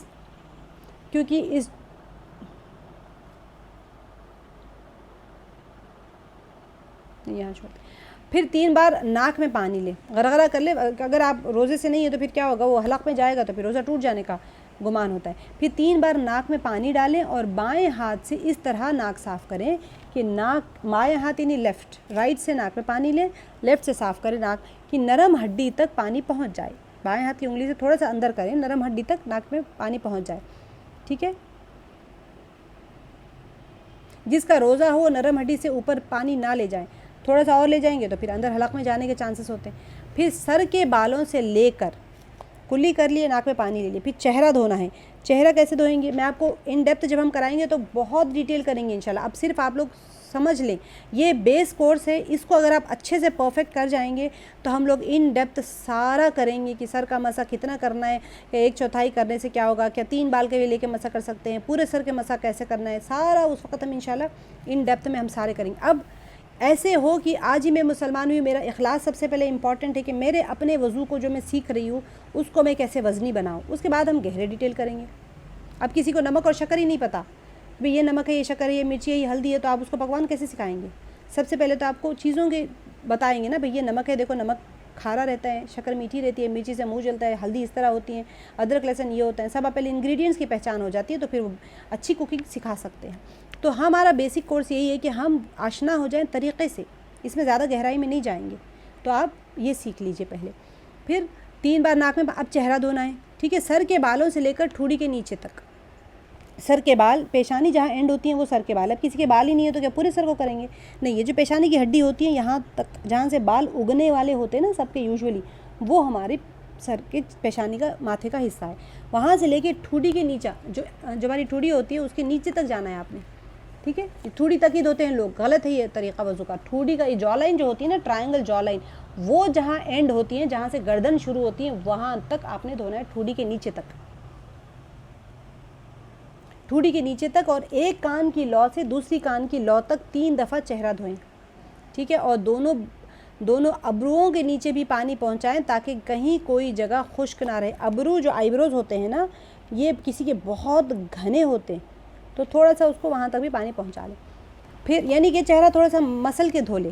پھر 3 بار دایاں ہاتھ یعنی رائٹ ہینڈ آپ کوہنی سمیت دھونا ہے, پانی کوہنی سمیت دھونا ہے. ایسے پانی واش بیسن سے لیتے ہیں, ایسے چھوڑ دیتے ہیں, ختم. کبھی کوہنی کا حصہ کوہنی سمیت یعنی کوہنی سے تھوڑے اوپر تک, اس کو کوہنی آ جانا چاہیے. تو کوہنی کے اینڈ میں کہیں جو وہ گڑے ہوتے ہیں نا وہاں پر پانی نہیں پہنچتا ہے تو اس کو اچھے سے ہاتھ سے رگڑ کے دھو لینا چاہیے, مستحب ہے وہ. پھر بایاں ہاتھ کوہنی سمیت 3 دفعہ دھوئیں, لیفٹ پہلے رائٹ پھر لیفٹ. پھر ایک ہاتھ کی انگلیوں کو دوسرے ہاتھ کی انگلیوں میں ڈال کر خلال کریں. اکثر یہ چیز مس ہو جاتی ہے بہت سارے لوگوں سے, ٹھیک ہے. ہاتھ دونوں دھونے کے بعد میں ایک ہاتھ کی انگلیاں دوسرے ہاتھ میں ڈال کے خلال کریں, اور انگوٹھی چھلا کوئی چیز بھی ہاتھ میں ہو جو ہاتھ میں پہنا ہوا ہے وہ ہلائیں تاکہ کہیں سے کچھ بھی نیچے کا حصہ خشک نہ رہے. پھر ایک مرتبہ پورے سر کا مسح کریں, پورے سر کا مسح ایک مرتبہ کریں. پھر کان کا مسح کریں, ٹھیک ہے. کان کے اندر کے حصے کا شہادت کی انگلی سے, شہادت کی انگلی کان کے اندر ڈالیں, ٹھیک ہے. اور کان کے جو اوپر کا حصہ ہے وہ انگوٹھے سے مسح کریں. میں اس کی ایک ویڈیو انشاءاللہ ایمبیڈ کر کے بھیجتی ہوں آپ لوگوں کو نیٹ کے اوپر. ویسے بھی آپ لوگ دیکھیے گا وضو کرنے کا طریقہ, نیٹ پہ دیکھ کے سیکھیے گا. میں مرد حضرات کے تھے اسی لیے میں نے نہیں ڈالے یہاں پر, ایمبیڈ کر دینا سوچیں. تو میں اس کے اندر بتا لیتی ہوں آپ کو. میرے پاس جو امیج ہے نا دیکھیں اس کے اندر, یہاں پر کان کا نہیں بتائے گا. اب یہ دیکھیں کان کے اندر ڈال رہے نا, انگلی ڈالنا ہے ایک شہادت کی انگلی اور پیچھے کو نیچے سے اوپر کی طرف جانا ہوتا ہے. 10th فگر میں نمبر 10 میں آپ دیکھیے یہ ایسے کان کے اوپر جانا ہوتا ہے, ٹھیک ہے. پھر یہ پیروں کا دھونا ہے, دونوں پیروں کا. اس کے اندر انگلیوں کے درمیان بھی آپ کو اچھے سے دھونا ہوتا ہے. اچھا, لیکن گلے کا مسح نہ کریں, گردن کا مسح کرنا ہے. انگلیوں کا جو پیچھے ہمارا ہوتا ہے نا وہ پیچھے گردن سے انگلیوں کے پشت جو ہماری ہوتی ہے اس سے گردن کا مسح کریں, لیکن گلے کو نہیں کریں. گلے سامنے کا جو ہوتا ہے نا گلے کا مسح نہیں کرنا چاہیے. کان کے مسح کے لیے نیا پانی لینے کی ضرورت نہیں ہے. آپ نے ہاتھ دھوئے تھے, سر کا مسح کیا نا, اسی سے کان کا مسح کرنا ہے. پھر آپ نے نیا پانی نہیں لینا, بلکہ سر کے مسح سے جو بچا ہوا پانی تھا پانی ہاتھ میں لگا ہے وہی کافی ہے. تو یوزولی کیا ہوتا ہے, 3 جو فرسٹ شہادت کی انگلی چھوڑ دیتے ہیں, انگوٹھا چھوڑ دیتے ہیں, 3 انگلیوں سے سر کا مسح کر لیتے ہیں. پھر جو شہادت کی انگلی بچتی ہے کیونکہ اس پہ پاک صاف پانی لگا ہوا تھا اس سے انگلی اندر کان کے حصہ دھو لیتے ہیں. پھر انگوٹھا کیونکہ پانی لگا ہوا ہی ہے اس کو کہیں بھی آپ نے ٹچ نہیں کیا, اس سے پیچھے کان کا کر لیتے ہیں. اور ہاتھ کے جو پیچھے کی انگلیوں کا حصہ ہے اس سے پانی لگا ہوا تھا اس سے گردن کا مسح کر لیتے ہیں. تو یہاں پر ساری جگہوں پر آپ کو پاک پانی پہنچ گیا. پھر 3 بار دایاں پاؤں یعنی رائٹ ٹخنوں سمیت دھوئیں. جہاں پر آپ چینز پہنتے ہیں اس کے جو ہڈی ہوتی ہے اس کو ٹخنا کہتے ہیں, اس کو ٹخنوں سمیت دھوئیں. پھر بایاں پاؤں ٹخنوں سمیت 3 دفعہ دھوئیں. اور بایاں ہاتھ جو ہوتا ہے رائٹ ہینڈ, بائیں ہاتھ کی چھوٹی انگلی سے پیر کی بایاں نہیں لیفٹ ہینڈ کی جو چھوٹی انگلی ہوتی ہے نا ہماری, اس سے پیر کی انگلیوں کا خلال کریں. پورے انگلیوں کے بیچ میں آپ نے خلال کرنا ہے. اب ہوتا کیا ہے, واش بیسن کے پاس وضو کرتے ہیں اور ہاتھ کا جو فلش ہوتا ہے اسی سے پیر کے اوپر مار لیتے ہیں, وضو ختم. اسی لیے آرام سے اسٹول پہ بیٹھے ٹب میں ایک چھوٹا سا پانی لیں. اپنا ایک سیٹ اپ بنا لیں نا, وضو تو ہماری زندگی کا حصہ ہے نا, تو وضو کا ایک چھوٹا سا سیٹ اپ بنا لیں اور اس کے اوپر بیٹھے آرام سے وضو کریں. جیسے لوگ نماز کی چوکی بنا لیتے ہیں ایسے وضو کا بھی ایک سیٹ اپ بنا لیں. ایک چھوٹا سا ٹب لے لیں, 100-200 روپے میں ٹب ملتا ہے. ایک چھوٹا سا اسٹول رکھ لیں اپنا, بھائی اہتمام کریں, اللہ تعالیٰ اس کا اجر دیں گے. بھئی میری یہ وضو کی جگہ ہے, میرا وضو کا سیٹ اپ ہے, تو جو کر سکتے ہیں وہ کریں, جو نہیں کر سکتے ہیں خیر میں سب کو نہیں کہہ رہی ہوں, تو اہتمام کے لیے میں کہہ رہی ہوں, اعمال میں وزن ہو جائے گا انشاءاللہ. تو اب کیا کرنا ہے کہ چھوٹی انگلی جو ہوتی ہے لیفٹ ہینڈ کی, اس سے ہم نے پورے انگلیوں میں پیر کی انگلیوں میں خلال کرنا ہے. اب کیسے شروع کریں, دایاں پاؤں, ٹھیک ہے, یعنی رائٹ پاؤں کی چھوٹی انگلی سے شروع کریں اور بائیں پاؤں کی چھوٹی انگلی پہ ختم کریں. آپ نے لیفٹ ہینڈ کی چھوٹی انگلی سے خلال کرنا ہے. رائٹ لیگ کی چھوٹی انگلی سے شروع کریں, ایسے الٹے آئیں اور بائیں پاؤں کی چھوٹی انگلی پہ ختم کریں. کیسے ہوگا, جیسے ہم ہاتھ اٹھائیں دعا کے لیے تو شہادت کی انگلی سے شروع ہوتا ہے, شہادت کی انگلی پہ ختم ہو جاتا ہے. اگر آپ دونوں پیر رکھیں گے تو چھوٹے ہر رائٹ کی چھوٹی انگلی رہے گی, پھر ختم بھی لیفٹ کی چھوٹی انگلی پہ پیر ختم ہو جاتا ہے. تو اس طرح سے آپ نے جانا ہے خلال کرنے کے لیے بھی. یہ وضو کا ہمارا تفصیلی طریقہ ہے. وضو میں بعض چیزیں فرض ہیں جن کو چھوڑ دینے سے وضو نہیں ہوتا, ٹھیک ہے. اور ان کو چھوڑ دے. اچھا بعض چیزیں ہماری بعض چیزیں سنت ہیں جن کے کرنے کی شریعت میں تاکید آئی ہیں، جیسے کہ 3 دفعہ دھونا، یہ سنت ہے. کبھی کبھار چھوٹ جائے تو صرف ثواب میں کمی آتی ہے، لیکن اگر ان کو چھوڑنے کا عادی بنا لے کوئی بندہ، ٹھیک ہے، انسان ہمیشہ ہی چھوڑ رہا ہے، چلو کوئی بات نہیں. لوگ آج کل یہی ہو گئے ہیں، فرض کرو بھائی سنت کی کیا ضرورت ہے، فرض تو پورے کر لو، سنت بعد میں دیکھیں گے. عادی بن گیا اگر وہ چھوڑنے کا تو انسان قابل ملامت اور گنہگار ہو جاتا ہے. اور بعض چیزیں مستحب ہیں جن کے کرنے سے ثواب ملتا ہے اور نہ کرنے سے کوئی گناہ نہیں ہوتا. اب دیکھیں سب سے امپورٹنٹ یہ کہ وضو کے فرائض اور ان سے متعلقہ مسائل ہم نے سیکھنا ہے. فرض کیونکہ وضو ہی نہیں ہوا تو پھر کیسے کریں گے؟ تو وضو میں فرض 4 چیزیں ہیں. ایک مرتبہ پورے چہرہ دھونا. یہ جو آپ کا چہرے کا دیکھیے یہ ڈویژن یہاں سے، یہ تالو سے بتا رہے ہیں یہاں پر، ایکچولی تالو نہیں ہے، جہاں سے بال شروع ہوتے ہیں نا وہاں سے ہی ہے، وہاں سے لے کے یہ آرو ہے تو اب نیچے تو نہیں جا سکتا نا، ڈیفینیٹلی تو تھوڑی کے نیچے تک دھونا ہے آپ کو. ایک کان کی لو سے دوسری کان کی لو تک، forehead to chin and 1 left to ندر. اب یہاں پر بہت عام سب یہ دونوں ہاتھ یہ کونیوں سمیت دھونا ہے، اور دونوں پیر یہ ٹخنوں سمیت دھونا ہے، اور 1/4 سر کا مسح کرنا ہے. آپ کو پتہ ہے پورا سر اتنا یہاں سے شروع ہوا ہے تو گدی تک ختم ہوتا ہے، 1/4 کا تو آپ ڈیوائڈ کر لیجیے، 4 حصوں میں اگر سر کو ڈیوائڈ کریں گے تو 1/4 ہوگا. یہ آپ کا وضو کے فرض طریقہ ہے. اب اگر کہیں پانی نہیں ہے آپ کے پاس، مثال کے طور پہ چھوٹا آدھا بوٹل پانی ہے تو تیمم نہ کریں، وضو کا فرض کر لیں. فرض میں ایک مرتبہ ہی دھونا ہے، ایک مرتبہ پورا چہرہ دھونا ہے، ایک دفعہ کوہنیوں سمیت دونوں ہاتھ دھونا ہے، ایک ہاتھ نہیں دونوں ہاتھ، اور ایک مرتبہ 1/4 سر کا مسح کرنا ہے، اور ایک مرتبہ پیروں کو ٹخنوں سمیت دھونا ہے. بس یہ آپ کا فرض وضو ہو جائے گا. جب کبھی پانی نہیں ہو، کہیں آپ سفر میں ہو، اس طرح کا ہو، تو پھر اتنے پانی سے کافی ہو جاتا ہے آپ کا وضو. اب دیکھیں ان میں سے اگر ایک چیز، میں کلاس کے بعد میں آپ کو بتاتی ہوں اس طرح، ٹھیک ہے، ان میں سے اگر ایک چیز بھی چھوٹ جائے گی یا کوئی جگہ بال برابر بھی خشک رہ جائے گی تو وضو نہیں ہوگا. ٹھیک ہے. اب دیکھیں مسئلہ دیکھتے ہیں. جب یہ 4 عضو جن کا دھونا فرض ہے دھل جائیں گے تو وضو ہو جائے گا، چاہے وضو کا ارادہ ہو یا نہ ہو. جیسے کوئی نہاتے وقت میں سارے بدن پر پانی بہائے اور وضو نہ کرے. میں گئی واش روم میں، نہا لی، وضو نہیں کری میں، تو میرا وضو ہو جائے گا. یعنی جن جگہوں پر پانی پہنچنا فرض ہے اگر ان جگہوں پر پانی پہنچ گیا تو میرا وضو ہو جائے گا. اور وضو نہ کرے یا حوض میں گر جائے یا بارش میں باہر کھڑا ہو جائے اور وضو کے یہ اعضاء دھل جائیں تو وضو ہو جائے گا، لیکن وضو کا ثواب نہیں ملے گا. دوسرا مسئلہ ہے انگوٹھی، چھلا وغیرہ جو ہم پہنتے ہیں، اگر اتنے ڈھیلے ہوں کہ ہلائے بغیر بھی ان کے نیچے پانی پہنچا سکتے ہیں ہم. ٹھیک ہے، لوز تو ہوتے ہی ہے نا، بہت فکس تو نہیں ہوتے، تب تو ہلانا مستحب ہے، ہلا لینا چاہیے ایک مستحب کے درجے. اور اگر ایسے تنگ ہے، ایک دم ٹائٹ ہے کہ بغیر ہلائے پانی نہ پہنچے، جیسے کہ ناک میں نتھ پہنے ہوتے ہیں، بالی پہنے ہوتے ہیں، بہت ٹائٹ ہوتی ہیں، یا پھر آپ اتنی ٹائٹ انگوٹھی پہنے اتار ہی نہیں رہے کہ ابھی ٹائٹ ہو گئی، اتر ہی نہیں رہی، چلو وہیں پڑی ہے انگوٹھی، یا پھر آپ کے کان میں پھول لگے ہوئے ہیں مثال کے طور پہ. خیر یہ جو کان کی لو ہے ہماری، یہ وضو کا حصہ نہیں ہے لیکن غسل کا حصہ ہے.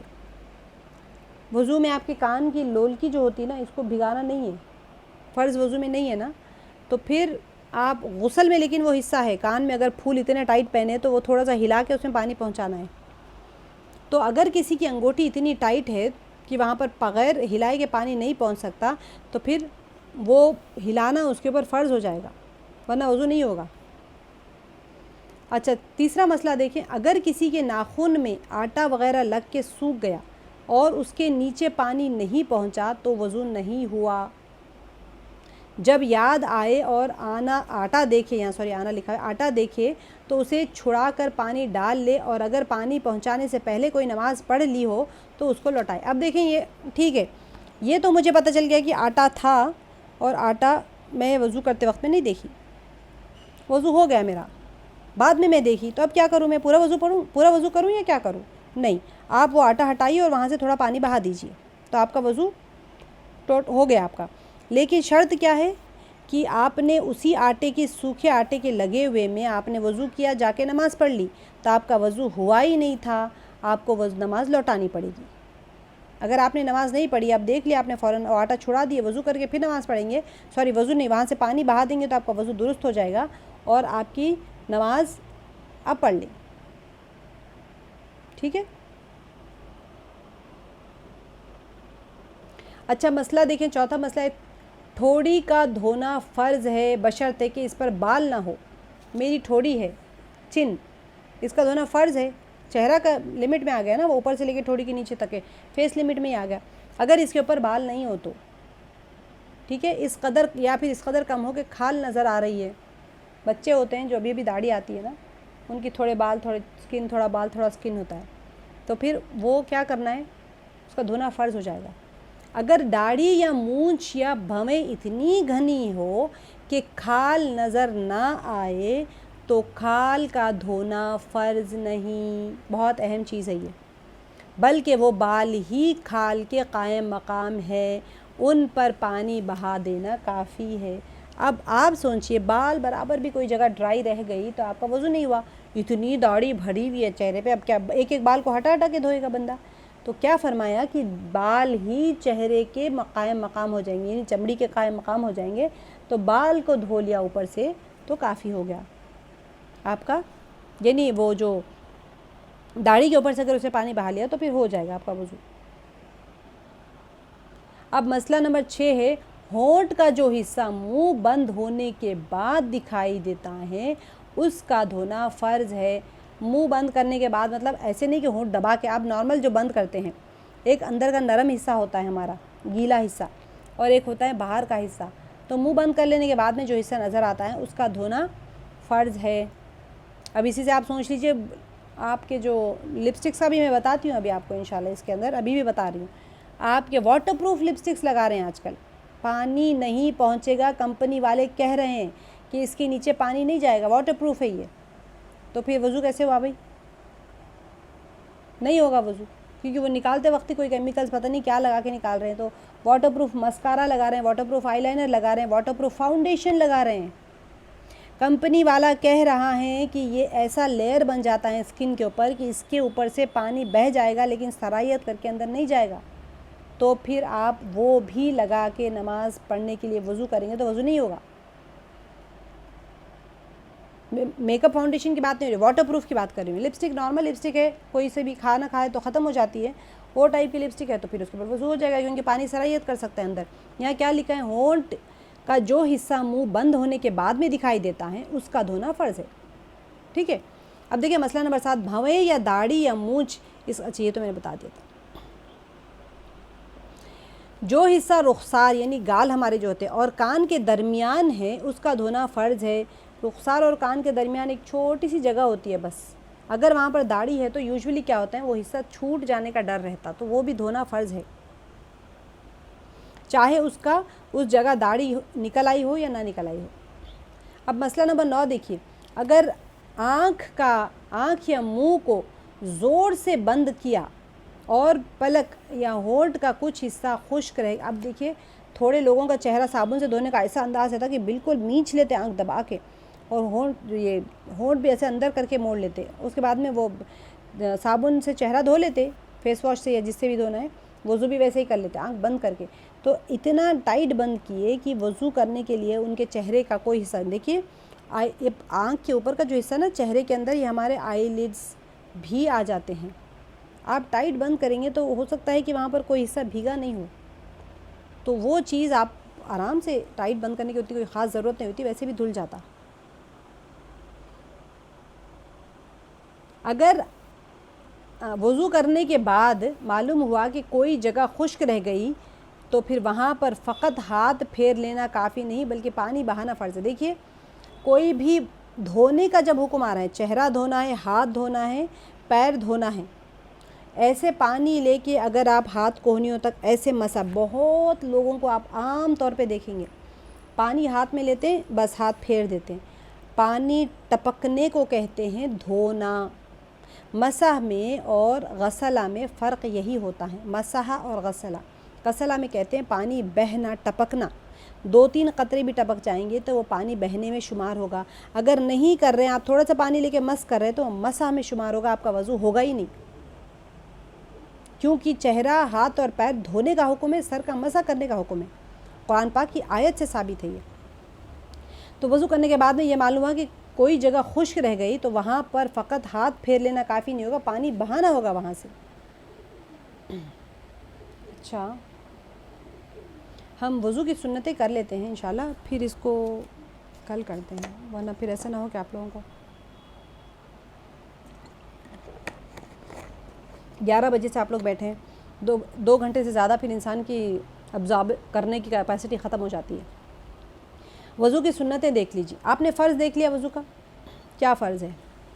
4 فرض ہے، ایک مرتبہ پورا آپ لوگ یاد کریں گے، کیونکہ میں اس کو وضو کے فرائض آپ نے یاد کرنا ہے، یہ مسائل آپ نے پڑھ لینا ہے اچھے سے، سمجھ تو آپ کو آ گئے ہوں گے، یہ آپ کے ورک شاپ میں پوچھوں گی، بہت امپورٹنٹ ہے، میں اس میں کوئی اننیسیسری چیزیں نہیں رکھی، جو ہماری روزانہ کی ضرورت کی مسائل ہوتے ہیں وہی میں نے کور کیا ہے، بہت ساری چیزیں ہوتی ہیں جو آپ کی روزانہ کی ریلیٹڈ لائف میں نہیں ہوتی ہیں، تو یہ آپ نے پڑھنا ہے، سمجھنا ہے اور یاد رکھنا ہے، ایسے نہیں کہ ہم پڑھ کے چلے جا رہے ہیں، ہم نے سمجھنا ہے اور یاد رکھنا ہے سمجھ کے۔ تو آپ نے وضو کے فرائض 4 ہوتے ہیں، اس کو یاد رکھنا ہے، ٹھیک ہے، اس کے مسائل آپ نے پڑھنا ہے، جتنے بھی لکھائے ہیں میں نے۔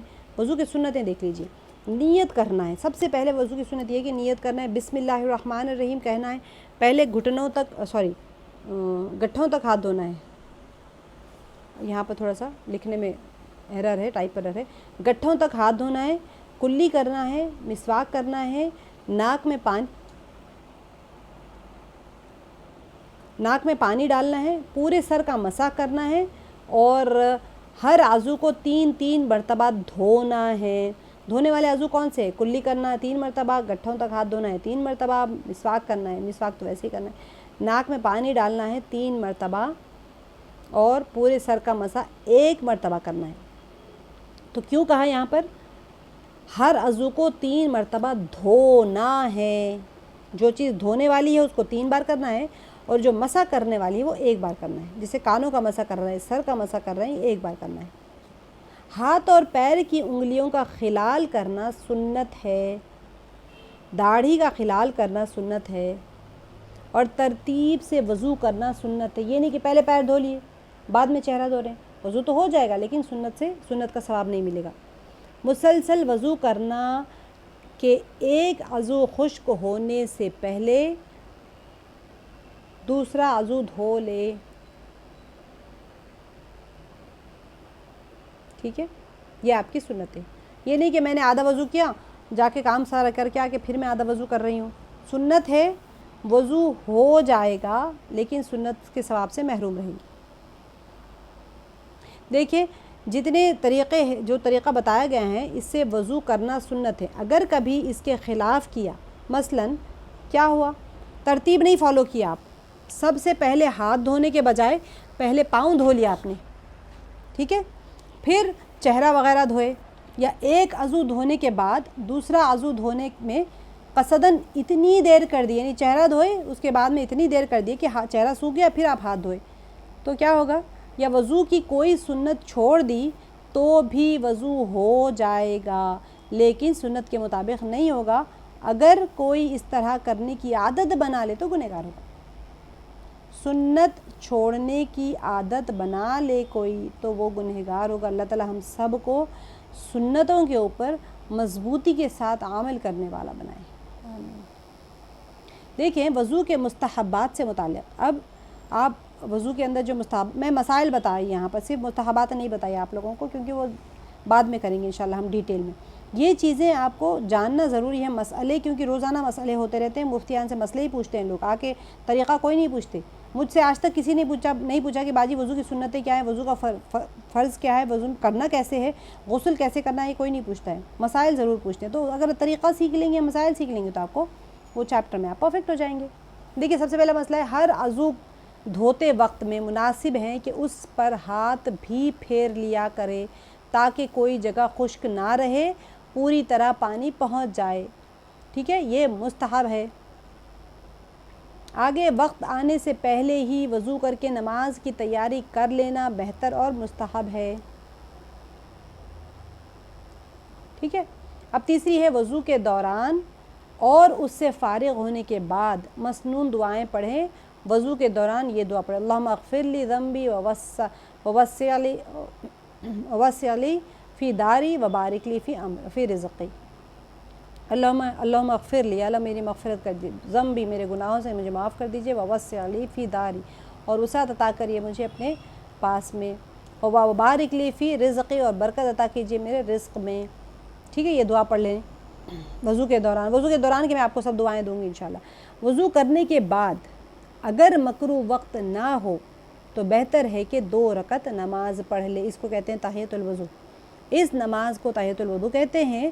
حدیث شریف میں اس کا بڑا ثواب آیا ہے جو میں نے آپ کو حدیث مبارکہ اوپر بتائی ہے کہ وہ نومولود بچی کی طرح ہو جاتے, سارے گناہ اس کے ختم ہو جاتے.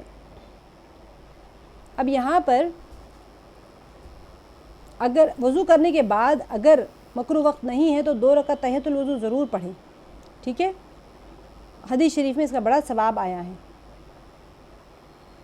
سوری, یہ وضو کے بعد کی نماز کا, ہاں وہ اس کا یہ ہو جائے گا نا, نومولود بچے کی طرح گناہ سارے اس کے معاف ہو جائیں گے. اچھا, یہ والا مسئلہ دیکھیے, اگر ایک نماز کے وقت وضو کیا تھا, یہ بہت امپورٹنٹ ہے, یہ مسئلہ بہت امپورٹنٹ. ایک نماز کے لیے آپ نے وضو کیا تھا, پھر دوسری نماز کا وقت آ گیا اور ابھی وضو نہیں ٹوٹا. عصر میں وضو کیا تھا, مغرب کا وقت آ گیا, عصر کا وضو نہیں ٹوٹا, تو اسی وضو سے دوسری نماز پڑھنا جائز ہے, ٹھیک ہے. البتہ وہ دوسرا وضو, دوبارہ وضو کر لینا بہتر ہے, ثواب بڑھ جائے گا, ٹھیک ہے. اب اگر ایک بار وضو کیا, کوئی عبادت نہیں کی, نہ نماز پڑھی, نہ ذکر کیا, نہ قرآن پڑھا, نہ تلاوت کی, کچھ بھی نہیں کیا, پھر دوسری نماز کا وقت آ گیا, وضو کر کے تھے آپ آلریڈی, پھر کوئی نماز کا وقت داخل ہو گیا, تو آپ نے اب دوسرا وضو نہیں کرنا ہے, اسی وضو سے کرنا ہے, کیونکہ ایک وضو کرنے کے بعد میں ایک وضو کے اوپر عبادت کرنا ہوتا ہے مستحب. اس طرح سے وضو پہ وضو نہیں کیا جاتا ہے, مکروہ ہو جاتا ہے اس طرح سے. تو کوئی عبادت ہو جائے تو پھر آپ دوسرا وضو کر لیں. تو وضو کرنے کے بعد کی دعا دے کہ اللہم اجعلنی من التوابین واجعلنی من المتطہرین ضرور پڑھا کریں. یاد دعا آپ کو سب کو یاد ہی ہوگی. جب تک مجبوری نہ ہو, مکروہات جو ہوتے ہیں وضو کے اس کو دیکھ لیجئے کہ جب تک مجبوری نہ ہو خود اپنے ہاتھ سے وضو کرے, کسی اور سے پانی نہ ڈلوائے. کتنا اچھا ہوتا ہے نا, لوگ کھڑے تو پہ تم پانی ڈالو, خواہ کے انسان کو اپنے ساتھ مشغول رکھنا چاہتے ہیں خدمت کے لیے. جب تک کوئی مجبوری نہیں کسی سے کام نہ کروائیں. وضو کے دوران بلا ضرورت دنیا کی باتیں نہ کرے, ضرورت کی بات کرنے میں کوئی حرج نہیں ہے. سب سے فری ٹائم وضو کا ہی ہوتا ہے. بچے آ کے اسکول کی کہانیاں سارے وضو کے ٹائم پہ ہی سناتے ہیں. آپ کو بھی کسی کو کہانی سنانا ہوتا ہے نا, گھر میں کوئی مہمان آ گئے, عصر کا ٹائم ہو گیا ہے, جا کے وضو کرتے کرتے ہی سارے باتیں ہوں گی, تو وہ ٹائم پہ بلا ضرورت دنیا کی باتیں نہیں کرنا چاہیے, کیونکہ وضو کے وقت میں دعائیں ہیں, مصنون دعائیں ہیں, وہ دعائیں پڑھنا چاہیے. دعا یاد نہیں ہوئی تو اپنی زبان میں دعا کرنا چاہیے. پانی کتنا ہی زیادہ ہو, جیسے کوئی دریا کے کنارے پر ہو, پھر بھی پانی ضرورت سے زیادہ خرچ نہ کریں, اور نہ پانی استعمال کرنے میں اتنی کمی کریں کہ اعضاء اچھی طرح نہ دھل سکے. یعنی اتنا تھوڑا پانی لیے کہ اعضاء دھونے کے بجائے اس کا مسح کر رہے ہیں, ایسا بھی نہیں, نہ خوب پانی بہاتے چلے جا رہے ہیں. کسی عضو کو 3 مرتبہ سے زیادہ نہ دھوئیں. ایک شبہ ہو جاتا ہے, پتہ نہیں میرا 3 مرتبہ ہو یا نہیں ہوئے, بار بار دھو رہے ہوتے ہیں. اگر کوئی جگہ خشک رہ گئی ہو تو دھونا ضروری ہے. 3 دفعہ دھو لیے, خشک رہ گئی جگہ تو پھر وہاں دھو لیں پھر سے, لیکن 3 دفعہ دھوئے, پھر 4 دفعہ دھوئے, پھر 5 دفعہ, پتہ نہیں 3 دفعہ ہوئے نہیں ہوئے, تو یہ وضو کا وسوسہ ہوتا ہے جو شیطان ڈالتا ہے. اچھا, چہرہ دھوتے وقت میں پانی کا چھینٹا زور سے نہ مارے, نہ پھونکار کر چھینٹ اڑائے. چہرے پھچاک کر کے چھینٹ مارتے نا چہرے لوگ پانی, وہ نہ کریں. اور نہ خود کلی کرتے, خود زور سے کلی کرتے نا, پھر کر کے کلی تھوک دیتے ہیں دودھ, کسی کے اوپر چھینٹے اڑ جائیں گے خواہ, تو اس طرح بھی نہیں کرنا چاہیے. تو اس سے کتنے آداب دیکھیے, چہرے کتنے متبرک ہوتا ہے انسان کا, اللہ تعالیٰ کے نزدیک اس کے چہرے کی کتنی اہمیت ہوتی ہے کہ جب پانی مارنے کا حکم نہیں تو تھپڑ کیسے مار سکتے ہیں ہم کسی کو. بچوں کو چہرے پہ کبھی بھی نہیں مارنا چاہیے, منع کیا گیا ہے. چہرہ دھوتے ہوئے منہ اور آنکھیں بہت زور سے بند نہ کریں. ہم نے پیچھے پڑھ لیا, اگر وہ حصہ خشک رہ گیا تو وضو ہوا ہی نہیں, تو اسی لیے چہرہ اور اس کے جو آنکھیں ہیں وہ نہیں بند کرنا چاہیے. ٹائٹ بند کریں گے تو یہ جو حلقے ہیں, سوری یہ جو پپوٹے ہوتے اسکن کے اوپر کے, آنکھ کے اوپر کے, وہ سوکھے رہ جاتے ہیں. اچھا, جب ایک دفعہ وضو کر لیا اور وہ ابھی تک جو میں پیچھے بولی تھی نا آپ کو, ابھی تک ٹوٹا نہیں, تو جب تک اس وضو سے کوئی عبادت نہ کر لے اس وقت تک دوسرا وضو کرنا مکروہ اور منع ہے. ایک وضو پہ وضو کہتے ہیں, آپ کو مسئلے پڑھاؤں گی میں جب آپ لوگ ڈیٹیل میں کریں گے نا انشاءاللہ. وضو کے اوپر وضو کرنا کسے کہتے ہیں, اس کے احکامات کیا ہے, سارے ہم کریں گے انشاءاللہ. فقہ کی کتابوں میں سے کریں گے انشاءاللہ, تاکہ آپ لوگ ماہر ہو جائیں اس چیز کے اوپر انشاءاللہ باذن اللہ. اللہ تعالیٰ ہمیں برکت کے ساتھ میں، عافیت کے ساتھ میں قبول کرے. اللہ تعالیٰ آپ لوگوں سے بہت بڑی بڑی کتابیں پڑھوائے اور آپ لوگوں کو یاد دلوائے. اگر نہاتے وقت کسی نے وضو کیا ہے تو اس وضو سے نماز پڑھنا چاہیے. اس وضو کو ہوتے ہوئے دوسرا وضو نہ کرے. ہاں اگر کم از کم 2 رکعت نماز اس وضو سے پڑھ چکا ہو تو دوسرا وضو کرنے میں حرج نہیں ہے بلکہ ثواب ہے. یہ چیز یاد رکھیے گا، اہم چیز ہے، چھوٹی سی چیز ہے، اہم چیز ہے. لیکن اچھا اس میں دیکھیں 7 منٹ اور ہے، میں 1 بجے ختم کر دوں گی انشاءاللہ. مصنوعی اعضاء اور دانت وغیرہ 2 طرح کے ہوتے ہیں. اب دیکھیں وضو اور غسل میں مصنوعی اعضاء کا حکم دیکھنا ہے، ضروری اہم ہے کہ آپ دانت، آج کل سب لوگ ڈینٹل پرابلم ہو گیا ہے، سب لوگ دانت لگوا رہے ہیں آرٹیفیشل، کوئی چوکڑا لگوا رہے ہیں، کوئی سونا پلوا رہے ہیں، کوئی اوپر کیپنگ کروا رہے ہیں، کوئی کچھ کروا رہے ہیں، تو کوئی ریموویبل ڈیٹیچیبل دانت لگاتے ہیں، کوئی پرماننٹ امپلانٹیشن کر رہے ہیں. تو پھر وضو کے لیے کیا ہے، چہرے کے منہ کے اندر کے جو دانت وغیرہ ہے، جڑ ہے، سب کی جگہ پانی پہنچانا ہے. تو اب کیا کریں گے ان کے لیے؟ تو مسئلہ اہم ہے، سنیے گا. اگر ایک وہ جو مستقل طور پر لگائے مصنوعی اعضاء اور دانت وغیرہ 2 طرح کے ہوتے ہیں، آپ سب کو پتہ ہے. ڈیٹیچیبل ہوتا ہے، ایک امپلانٹ کر دیا جاتا ہے، پرماننٹ ہو جاتا ہے. تو ایک وہ جو مستقل طور پر لگا دیے جائیں اور پھر انہیں آسانی سے نکالا نہ جا سکے. آپ نے امپلانٹ کروا لیا، فکس کروا لیا، کیسنگ کروا لی، روٹ کنال کروا کے اوپر سے کیس ڈلوا لیا، یا پورے کا پورا دانت ہی نیا ڈلوائے، لیکن فکس ہو گیا ہے وہ. ٹھیک ہے، ڈفرینس سمجھے. ایک فکس ہوتا ہے، ایک موویبل ہوتا ہے. چوکڑا جو ہوتا ہے موویبل ہوتا ہے، نکال کے 2-3 دانت نکال لیتے ہیں لوگ، پھر لگا لیتے ہیں. پھر پورے کا پورا 4-5 دانتوں کا چوکڑا ہوتا ہے، وہ نکال لیتے ہیں، پھر لگا لیتے ہیں. ایک ہو گیا. ایک ہوتا ہے فکس، بس منہ کے اندر فکس کروا دیں، نکال نہیں سکتے آپ. تو یہاں پر بتایا جا رہا ہے کہ ایک وہ جو مستقل طور پر لگا دیے جائیں اور پھر انہیں آسانی سے نکالا نہ جا سکے، اس صورت میں یہ اعضاء اور دانت وغیرہ اصل کا درجہ رکھتے ہیں. تو یہ کیا ہو گئے دانت جو آرٹیفیشل تو آپ نے لگائے ہیں، لیکن وہ ایکچوئل باڈی پارٹ بن گیا ہے، اب اصل کا درجہ رکھتے ہیں. تو اس لیے ان کا حکم اصلی اعضاء اور اصل دانتوں ہی کا ہوگا. وضو اور غسل میں ان تک پانی پہنچانا ضروری ہوگا. ان اعضاء اور دانتوں کو نکال کر ان کے نیچے پانی پہنچانا ضروری نہیں ہے. دانت آرٹیفیشل ہے، چمڑی تو اوریجنل تھی نا، لیکن یہ نہیں کہ دانت نکال کے اندر پانی پہنچانا، بلکہ جو پرماننٹ ہوتے ہیں وہ باڈی کا پارٹ بن جاتے ہیں. دوسرا جو ہوتا ہے وہ جو بنائے ہی اس طرح جاتے ہیں کہ جب بھی ضرورت ہوتی ہے آپ کو اس وقت تو استعمال کیے جاتے ہیں، پھر اس کو نکال لیا جاتا ہے. تو اس صورت میں اس کی کیا شرعی حکم کیا ہوگا؟ ایک زائد چیز کی ہوگی، ایکسٹرا چیز آپ نے منہ میں رکھ لی ہے، یعنی وضو اور غسل اسی وقت درست ہوگا جب ان کو نکال کر اصل جسم تک پانی پہنچائیں. بہت امپورٹنٹ ہے یہ. جو لوگ چوکڑا لگاتے ہیں وہ لوگ کبھی بھی اس چیز کو غور کرتے، مجھے نہیں پتا کرتے یا نہیں کرتے. بہرحال آپ لوگ کوئی ریموویبل ٹیتھ اور پرماننٹ ٹیتھ دونوں کو پہچانیے گا. جو ریموویبل ہے وہ ریموو کرنا ہے، پھر وہاں نیچے پانی پہنچانا ہے. اگر ایسا نہ کیا گیا تو وضو اور غسل درست نہیں ہوگا، غسل کے وقت بھی اور وضو کے وقت بھی. ٹھیک ہے، امید ہے آپ لوگوں کو یہ سمجھ آ گیا ہے. اچھا یہ بتا دیتی ہوں میں دانتوں پر سونے چاندی اور اس کا جو کیپنگ کرتے ہیں اس کے بارے میں.